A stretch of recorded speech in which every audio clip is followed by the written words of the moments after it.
Hello నమస్తే, నేను అశోక్. మాజీ ముఖ్యమంత్రి జగన్మోహన్ రెడ్డి ఈరోజు హైదరాబాద్ వచ్చారు. సిబిఐ కోర్టులో హాజరవుతూ వచ్చారు. ఆయన పర్యటనలకు సంబంధించి సిబిఐ కోర్టు ఇచ్చినటువంటి కొన్ని అనుమతులకు సంబంధించిన ఏదైతే ఉందో కోర్టు ముందు అపియర్ కావాలని చెప్పేసి జడ్జి తెలపడము, ఆ తర్వాత దానికి సంబంధించినటువంటి రెగ్యులర్ ప్రాసెస్లో ప్రకారము జగన్మోహన్ రెడ్డి ఈరోజు సిబిఐ కోర్టుకి హాజరయ్యి అక్కడ జడ్జి ముందు హాజరయ్యి అక్కడ ఆయన ఒక ఫార్మల్ బుక్లో ఒక సంతకం చేసేసి ఆ కేసుకు సంబంధించి కంప్లీట్ చేసుకుని బయటకు వచ్చారు. ఈ కేసుకు సంబంధించి ఇంకా జగన్మోహన్ రెడ్డికి ఎలాంటి ఇబ్బందులు ఉండవంటూ కూడా జగన్మోహన్ రెడ్డి తరపు లాయర్లు కూడా క్లారిటీ ఇస్తూ వచ్చారు. అయితే దాదాపు సుదీర్ఘ కాలం తర్వాత జగన్మోహన్ రెడ్డి హైదరాబాద్ వస్తూ వచ్చారు. ఎందుకంటే ఈ మధ్యకాలంలో ఎప్పుడు కూడా జగన్మోహన్ రెడ్డి ఈ కేసులకు సంబంధించి మెయిన్గా సిబిఐ కేసులకు సంబంధించి ఆ విచారణ జరగబోతున్నటువంటి నేపథ్యంలో దానికి సంబంధించి ఆ విచారణ అంతా కూడా ప్రస్తుతం హోల్డ్లో ఉన్నటువంటి నేపథ్యంలో ఆయన విదేశీ పర్యటనకు వెళ్ళినప్పుడు విదేశీ పర్యటన ముగించుకొని వచ్చిన తర్వాత ఫార్మల్గానే కోర్టు ముందు హాజరవ్వాల్సి ఉంటుంది. అయితే 3 సార్లు కూడా ఎక్సెప్షన్ ఇస్తూ ఉంటుంది కోర్టు. 3 సార్లు ఆయన కంప్లీట్ అయిపోయింది కాబట్టి ఖచ్చితంగా ఈసారి కోర్టు ముందు హాజరవ్వాలని చెప్పేసి జడ్జి తెలిపినటువంటి నేపథ్యంలో దానికి సంబంధించి ఈరోజు ఫార్మల్గా జగన్మోహన్ రెడ్డి జడ్జి ముందు హాజరవుతూ వచ్చారు. అయితే జగన్మోహన్ రెడ్డికి హైదరాబాద్ వచ్చినటువంటి నేపథ్యంలో బేగంపేటలో అందినటువంటి స్వాగతం కావచ్చు, బేగంపేట ఎయిర్పోర్ట్ నుంచి ఆయన సుమారు దాదాపు 40 నిమిషాల పాటు ఆయన ప్రయాణం అంతా కూడా నాంపల్లి కోర్టుకు జరగడము, అక్కడి నుంచి కోర్టులో ఫార్మాలిటీస్ అన్నింటినీ కూడా కంప్లీట్ చేసుకున్న తర్వాత నాంపల్లి కోర్టు నుంచి జగన్మోహన్ రెడ్డి తన సొంత నివాసమైనటువంటి లోటస్ పాండ్కి వెళ్ళడం, ఇవన్నీ కూడా చూస్తూ ఉన్నప్పుడు సుమారు జగన్మోహన్ రెడ్డి పర్యటన 5 గంటల పాటు సాగుతూ వచ్చింది. ఏదైతే బేగంపేట ఎయిర్పోర్ట్లో ల్యాండ్ అయిన దగ్గర నుంచి అక్కడి నుంచి కోర్టుకు వెళ్ళటము, కోర్టుకు వెళ్ళిన దగ్గర నుంచి లోటస్ పాండ్కి వెళ్ళటము, లోటస్ పాండ్ దగ్గరికి వెళ్ళి అక్కడ నాయకులతో కావచ్చు, అలాగే తెలంగాణకు సంబంధించిన కొంతమంది ప్రముఖులతో భేటీ అవ్వడం కావచ్చు, ఇవన్నీ ఈ పర్యటన అంతా కూడా జగన్మోహన్ రెడ్డికి సంబంధించి సుమారు 5 గంటల పాటు పట్టిందని చెప్పేసి చెప్తూ ఉన్నారు. అయితే జగన్మోహన్ రెడ్డి కోసం వచ్చినటువంటి జనాన్ని చూసి, జగన్మోహన్ రెడ్డి కోసం వచ్చినటువంటి అభిమానులు చూసి, హైదరాబాద్లో ఆయనకి పలికినటువంటి ఘన స్వాగతాన్ని చూసి టీడీపీ నేతలకు, టీడీపీ మీడియా ఛానల్స్కి ఎక్కడా కూడా వంత పట్టట్లేదు. వాళ్ళందరూ కూడా అసిడిటీతో బాధపడుతున్నారో లేదో తెలియదు, కానీ దాని మీద మాత్రం తీవ్ర స్థాయిలో విమర్శలు చేస్తున్నారు. మాజీ ఎమ్మెల్సీ టీడీపీ కీలక నేతగా ఉన్నటువంటి బుద్దా వెంకన్న ప్రెస్ మీట్ పెట్టి కొన్ని కీలక వ్యాఖ్యలు చేశారు. జగన్మోహన్ రెడ్డి కోర్టుకు అప్పీర్ అయినటువంటి నేపథ్యంలో ఆయన మాట్లాడినటువంటి మాటలు కొంత సంచలనంగా మారుతున్నాయి. ఆయన జగన్మోహన్ రెడ్డి అనేటువంటి వ్యక్తి అధికారంలో ఉన్నప్పుడు, ప్రతిపక్ష నేతగా ఉన్నప్పుడు, ఇప్పుడు స్టిల్ పులివెందుల ఎమ్మెల్యేగా ఉన్నప్పుడు ఎలా అయినా కూడా జగన్మోహన్ రెడ్డి భయపెడుతూ ఉన్నాడు, ప్రజల్ని భయపెడుతూ ఉన్నాడు, ప్రజలకు సంబంధించిన వ్యక్తుల్ని భయపెడుతూ ఉన్నాడు, వ్యవస్థలను భయపెడుతూ ఉన్నాడు అని చెప్పేసి బుద్దా వెంకన్న కొన్ని కీలక వ్యాఖ్యలు చేస్తూ వచ్చారు. అసలు నువ్వు కోర్టుకి టైం ఇవ్వటం ఏంటి, కోర్టు నువ్వు టైం ఇచ్చినటువంటి అంశాలకు సంబంధించి వాళ్ళు కోర్టు పర్మిషన్ ఇవ్వడం ఏంటంటూ కూడా ఆయన కొన్ని కీలక వ్యాఖ్యలు చేస్తూ వచ్చారు. 12 ఏళ్లుగా జగన్మోహన్ రెడ్డి బెయిల్ మీదే ఉన్నాడు, దీని మీద ఎందుకు సిబిఐ విచారణ జరపట్లేదు, వెంటనే ఈ కేసులకు సంబంధించి విచారణ చేసి అక్రమాస్తులు సంపాదించేటువంటి కేసులో జగన్మోహన్ రెడ్డి మళ్ళీ జైలుకు పంపించాలి, అవసరమైతే నేను కోర్టుకు కూడా వెళ్తాను, ఈ అంశానికి సంబంధించి కోర్టు సుమోటోగా కేసు తీసుకుంటుందంటే మాత్రమే ఖచ్చితంగా నేను పిటిషన్ కూడా దాఖలు చేస్తానంటూ కూడా బుద్దా వెంకన్న కొన్ని కీలక వ్యాఖ్యలు చేస్తూ వచ్చారు. అసలు బుద్దా వెంకన్న మరి ఆయన ఆలోచించి మాట్లాడారా, లేదంటే జగన్మోహన్ రెడ్డికి ఈరోజు హైదరాబాద్లో జరిగినటువంటి ఘన స్వాగతానికి సంబంధించి హైదరాబాద్లో అందినటువంటి ఘన స్వాగతాన్ని చూసిన తర్వాత వాళ్ళకి ఏదో ఫీల్ అయిపోయి మాట్లాడారో తెలియదు, కానీ ఆయన కొంత అవగాహన లేకుండా మాట్లాడినట్టయితే క్లియర్ కట్గా అర్థమవుతుంది. బుద్దా వెంకన్న గారికి చెప్పాల్సినటువంటి ఒక అంశం ఏంటంటే, మాజీ ముఖ్యమంత్రి జగన్మోహన్ రెడ్డి ఇక్కడికి వచ్చింది ఆయన ఈడీ సిబిఐ కేసులకు సంబంధించి కాదు, విదేశీ పర్యటనలకు సంబంధించి పాస్పోర్టు ఏదైతే ఆయన విదేశీ పర్యటనలకు సంబంధించి సిబిఐ కోర్టు అనుమతి తీసుకొని పాస్పోర్ట్కి సంబంధించిన కండిషన్స్ ఉంటాయో వాటన్నిటి నేపథ్యంలో ఒక 3 విడతలకు సంబంధించి విదేశీ పర్యటనలు చేసుకురావచ్చు. ఆ 3 విడతల పర్యటనలు అయిపోయిన తర్వాత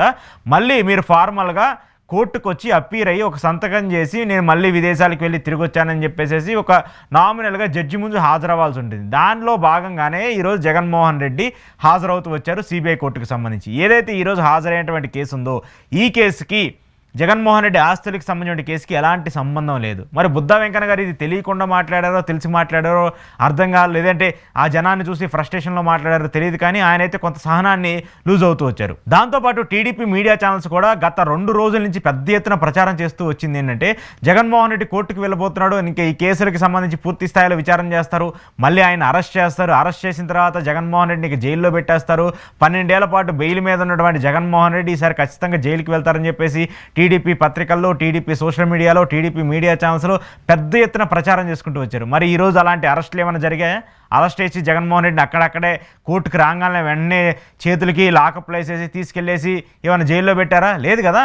అసలు ఇది ఏ ఇష్యూ కూడా దానికి సంబంధించి కాదు.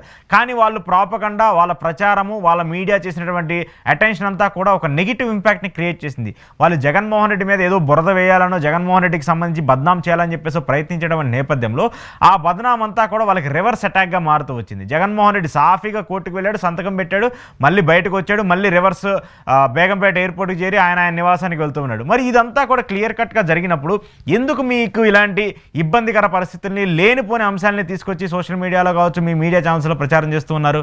జగన్మోహన్ రెడ్డికి వచ్చినటువంటి జనాన్ని చూసి మీకు తట్టుకోలేకపోతున్నారా? అసలు ఆయనది రాష్ట్రం కాదు, ఇక్కడ పార్టీనూ లేదు, ఇక్కడ పోటీ కూడా చేయలేదు. కనీసం ఇక్కడ పార్టీ లేని, పోటీ చేయలేనటువంటి ఒక వ్యక్తికి ఈరోజు ఏదో ఫార్మల్గా కోర్టుకు వచ్చినటువంటి ఒక వ్యక్తికి సంబంధించి ఎయిర్పోర్ట్లో దిగిన దగ్గర నుంచి కోర్టుకు వెళ్ళేదాకా, మళ్ళీ కోర్టు నుంచి ఆయన ఇంటికి వెళ్ళేదాకా ఇంత పెద్ద ఎత్తున భారీ ర్యాలీ పెట్టి విపరీతంగా తండోపతండాలుగా జనాలు వచ్చేసి ఆయన్ని రిసీవ్ చేసుకొని ఒక గ్రాండ్ వెల్కమ్ చెప్పినటువంటి నేపథ్యంలో ఆ వచ్చినటువంటి జనాన్ని చూసి మీకు భయం వేస్తుందా? లేదంటే జగన్మోహన్ రెడ్డి అనేటువంటి ఒక వ్యక్తి అధికారంలో ఉన్నా మమ్మల్ని భయపెడుతున్నాడు, ప్రతిపక్షంలో ఉన్నా మమ్మల్ని భయపెడుతున్నాడు, ఈరోజు పులివెందులు ఎమ్మెల్యేగా ఉన్నా మమ్మల్ని భయపెడుతున్నాడు అని చెప్పేసేటువంటి మాట్లాడినటువంటి బుద్ధా వెంకన్న గారికి ఏం చూసి భయం వేస్తుంది అంతలా ఉన్నా? బుద్ధా వెంకన్న గారు మాట్లాడినటువంటి మాటలు మీకు ఎందుకు జగన్మోహన్ రెడ్డిని చూస్తే అంత భయం వేస్తుంది? ఇక్కడ అధికారంలో ఉంది మీ టీడీపీ ప్రభుత్వమే, ఇటు పక్కన తెలంగాణలో అధికారంలో ఉంది మీ పార్టీలో మొన్నటిదాకా పనిచేసి ఇక్కడ ముఖ్యమంత్రి అయినటువంటి రేవంత్ రెడ్డి, అలాగే మీ మీద ఏర్పడినటువంటి కేంద్ర ప్రభుత్వానికి సంబంధించినటువంటి ఎన్డీఏ కూటమి. మరి ఇన్ని రాష్ట్రాలు, ఇంతమంది ముఖ్యమంత్రులు, ఒక ప్రధానమంత్రి, మీ కేడర్లో ఉన్నటువంటి మీకే ఓట్లేసినటువంటి మీ కూటమి ఎమ్మెల్యేలు ఇంతమంది ఉన్నా కూడా ఒక్క జగన్మోహన్ రెడ్డి, పులివెందులు ఎమ్మెల్యేగా ఉన్నటువంటి జగన్మోహన్ రెడ్డి, 11 స్థానాలకే పరిమితమైనటువంటి జగన్మోహన్ రెడ్డి మిమ్మల్ని భయపెడుతున్నాడా? బుద్ధ వెంకన్న గారు మీకు ఎందుకు అంతలో భయం వేస్తూ ఉంది? ఎందుకు మీరు ఇంత బయటకు వచ్చి ఇంత ఆక్రోశాన్ని వెళ్ళగక్కుతూ అవసరమైతే నేనే ఒక పిటిషన్ వేస్తాను జగన్మోహన్ రెడ్డి కేసులకు సంబంధించి మళ్ళీ విచారణ చేపించండి అని చెప్పేసి మాట్లాడినటువంటి మాటలు మీరు ఇప్పుడు ఎందుకు మాట్లాడారు? ఇన్ని రోజులుగా రానటువంటి మాటలు, ఇన్ని రోజులుగా ఈ ఇష్యూకి సంబంధించినటువంటి రానటువంటి రెస్పాన్స్, ఈరోజు ఏదో జగన్మోహన్ రెడ్డి కోర్టు కోసం బయటకు వస్తే మాత్రం మీకు ఈరోజు కేసులన్నీ గుర్తొచ్చాయా? మరి చంద్రబాబు నాయుడు గారు ఇదే స్కిల్ డెవలప్మెంట్ కేసుకు సంబంధించి 50కి పైగా రోజులు ఆయన జైల్లో ఉన్నారు కదా, ఆయన మీద కూడా ఇన్నర్ రింగ్ రోడ్డుకి సంబంధించిన కేసు ఉంది, లిక్కర్కి సంబంధించిన కేసు ఉంది, అమరావతి అలైన్మెంట్కి సంబంధించిన కేసు ఉంది, ఫైబర్ నెట్కి సంబంధించిన కేసు ఉంది, స్కిల్ డెవలప్మెంట్ స్కామ్కి సంబంధించిన కేసు ఉంది. మరి ఈ కేసులన్నిటికీ కూడా చంద్రబాబు నాయుడు గారు ఆయన కూడా ముద్దాయిగానే ఉన్నారు కదా. అవన్నీ కూడా ఇంతవరకు ప్రూవ్ అవ్వలేదు, అలా అని చెప్పేసి హోల్డ్లో ఉండలేదు. అవన్నీ కూడా విచారణ దశలో ఇంకా ఉన్నాయి. మరి ఇప్పుడు మీరు అధికారంలో ఉన్నారు కాబట్టి అవి ముందుకెళ్ళే పరిస్థితి ఉండదు. మరి మీ అధికారంలో ఉండి, మీరు ముఖ్యమంత్రిగా ఉండి, మీ పార్టీకి చెందినటువంటి వ్యక్తులందరూ కూడా అధికారంలో ఉంటూ వ్యవస్థలన్నింటినీ కూడా మేము మేనేజ్ చేయగలం అని చెప్పేసి మీరు మాట్లాడినప్పుడు ఏమాత్రము పవర్ లేనటువంటి ఒక వ్యక్తి, ఏమాత్రము తన పవర్ని చూపించుకోలేనటువంటి ఒక వ్యక్తిని చూసి ఈరోజు మీకు భయం వేస్తుందంటే మరి అవి హాస్యాస్పదంగా ఉన్నాయా, లేదంటే మీరు మాట్లాడినటువంటి మాటలు చూసి నవ్వుకోవాలా కూడా అర్థం కానిటువంటి ఒక పరిస్థితి ఉంది. జగన్మోహన్ రెడ్డికి ఖచ్చితంగా ఎక్కడికి వెళ్ళినా కూడా జనాలు వస్తున్నారు. ఆ జనాలను చూసి మేబీ మీరు భయపడుతున్నారేమో, కానీ జగన్మోహన్ రెడ్డిని చూసి అయితే కాదు. జగన్మోహన్ రెడ్డికి అండగా ఉన్న, జగన్మోహన్ రెడ్డి 11 స్థానాలకు వెళ్ళిపోయినా, లేదంటే 151 స్థానాలకు వెళ్ళిపోయినా కూడా ఆయనకు ఉన్నటువంటి ఓట్ బ్యాంకు, ఆయనకు ఉన్నటువంటి ప్రజాబలము, ఆయనకు ఉన్నటువంటి ప్రజాబలము ఎప్పుడు అలానే ఉంటుంది, అక్కడే ఉంటుంది.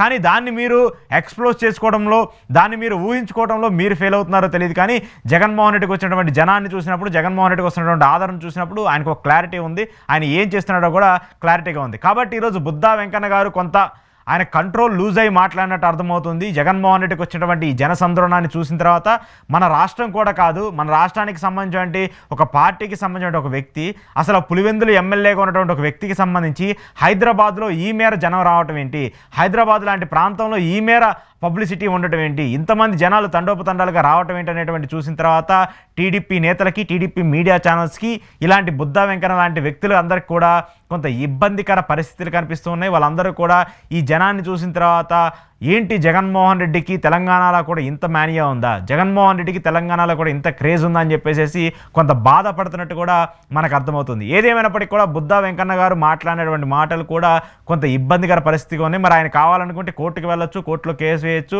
కోర్టుకు సంబంధించి అసలు సిబిఐ విచారణ కావచ్చు, ఈడీ విచారణ కావచ్చు, ఎంతవరకు వచ్చిందని చెప్పేసి క్వశ్చన్ చేయొచ్చు. Already Jaganmohan Reddy discharge petition వేసి కూర్చున్నాడు, నా కేసును తొందరగా చేల్చండి, నా కేసుకి మీరు ఏదైతే ఆరోపిస్తున్నటువంటి మాటలకి నాకు ఎలాంటి సంబంధం లేదని చెప్పేసి జగన్మోహన్ రెడ్డి సిబిఐ కోర్టులో డిశ్చార్జ్ పిటిషన్ వేశాడు. సిబిఐ కావచ్చు, లేదంటే ఈడీ కావచ్చు, దానికి సంబంధించి స్వీకరిస్తున్నామని చెప్పేసి ముందు యాక్సెప్ట్ చేసి దాని మీద విచారణ జరిపి అసలు ఆ తర్వాత ట్రయల్కి వెళ్ళాలి. అసలు ఇవేం జరగకుండానే మీరు జగన్మోహన్ రెడ్డి జైల్లో పెట్టాలి, జగన్మోహన్ రెడ్డి బయట ఉంటే danger, Jaganmohan Reddy after all Pulivendula MLA అని చెప్పేసి మీరు మాట్లాడేటువంటి మాటలు, మాట్లాడేటువంటి కామెంట్స్, చేసేటువంటి వ్యాఖ్యలన్నీ కూడా మీకు ఉపశమనాన్ని కలిగించవచ్చు. కానీ న్యాయ వ్యవస్థకి, న్యాయ పరిధికి వచ్చేటువంటి ప్రతి అంశం కూడా న్యాయపరంగా చర్చించుకున్న తర్వాత వాళ్ళు రిజాల్వ్ చేసుకున్న తర్వాతే దేని మీదైనా ఏ ఇష్యూకి సంబంధించైనా కేసులకు సంబంధించైనా లేదంటే ఇంకో విషయానికైనా వాళ్ళ ముందుకు అడుగు వేసే పరిస్థితి కనిపిస్తుంది. సో ఏదో ఈరోజు జగన్మోహన్ రెడ్డి కోసం వచ్చినటువంటి జనాన్ని చూసిన తర్వాత ఆక్రోశాన్ని ఉండపట్టలేక ఏదో ఒకటి మాట్లాడాలి కాబట్టి మీడియా ముందుకు వచ్చి మాట్లాడినటువంటి బుద్ధా వెంకన్న మాటలు చూసినటువంటి వ్యక్తులందరూ కూడా